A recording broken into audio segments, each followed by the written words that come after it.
Assalamualaikum warahmatullahi wabarakatuh. Perkenalkan, nama saya Miftahul Humaidah, mahasiswi di Universitas Pesantren Tinggi Darul Ulum, Fakultas Keguruan dan Ilmu Pendidikan, Prodi Pendidikan Matematika.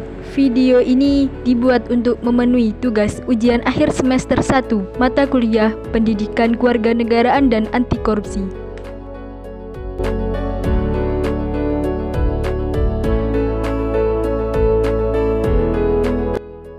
Korupsi bukanlah hal yang asing bagi kita. Korupsi di Indonesia sudah menjadi hal yang lumrah.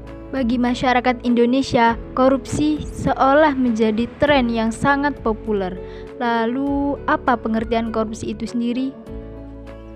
Menurut Undang-Undang Nomor 20 Tahun 2001, korupsi adalah tindakan melawan hukum dengan maksud memperkaya diri sendiri, orang lain, atau korupsi yang berakibat merugikan negara atau perekonomian negara.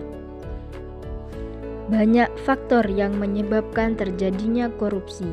Apabila disederhanakan, penyebab korupsi meliputi dua faktor, yaitu faktor internal dan faktor eksternal. Faktor internal merupakan faktor yang berasal dari dalam diri seseorang, seperti contoh, seseorang yang mempunyai sifat tamak atau rakus, dan perilaku konsumtif. Faktor eksternal merupakan faktor yang berasal dari luar diri seseorang, seperti contoh budaya penyalahgunaan wewenang dan banyaknya aparat yang mudah disogok, sehingga pelanggaran sangat mudah dilakukan. Selama ini korupsi terus terjadi dalam struktur kehidupan sosial manusia di sepanjang periode waktu.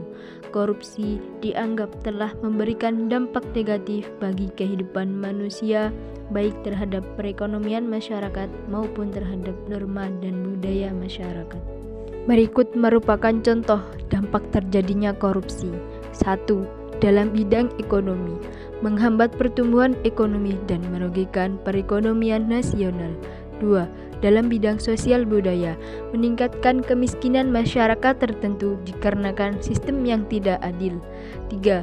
Dalam bidang birokrasi pemerintahan, korupsi dalam sektor sipil antara lain, dalam bentuk uang pelicin untuk mengurus surat-surat seperti KK, KTP, dan akta. Dalam sektor militer seperti bentuk uang damai dalam kasus pelanggaran lalu lintas. Sebenarnya ada banyak sekali dampak negatif dari terjadinya korupsi. Korupsi memberikan dampak negatif yang sangat besar bagi kehidupan masyarakat. Oleh sebab itu, strategi pemberantasan korupsi seperti upaya penindakan dan upaya pencegahan memiliki arti dan peranan yang sangat penting. Upaya pencegahan yang bisa dilakukan yaitu seperti membiasakan diri bersikap jujur dan bertanggung jawab. Salah satu upaya jangka panjang yang terbaik untuk mengatasi korupsi adalah memberikan pendidikan anti korupsi dini kepada kalangan generasi muda sekarang, khususnya mahasiswa di perguruan tinggi, karena mahasiswa adalah generasi penerus yang akan menggantikan kedudukan pejabat terdahulu. Pada kenyataannya, upaya untuk memberantas korupsi tidak semudah membalikkan telapak tangan. Korupsi dapat menghambat proses pembangunan negara ke arah yang lebih baik, seperti ketidakberdayaan hukum di hadapan orang kuat.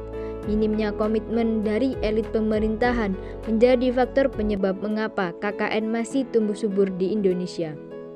Semua itu karena hukum tidak sama dengan keadilan. Hukum datang dari otak manusia penguasa, sedangkan keadilan datang dari hati sanubari rakyat. Peran mahasiswa pada institusi pendidikan dituntut untuk ikut berpartisipasi dalam memberantas korupsi.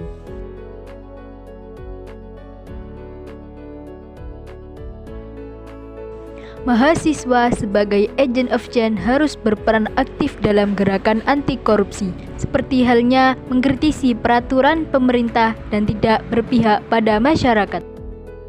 Sekian presentasi dari saya. Salam mahasiswa.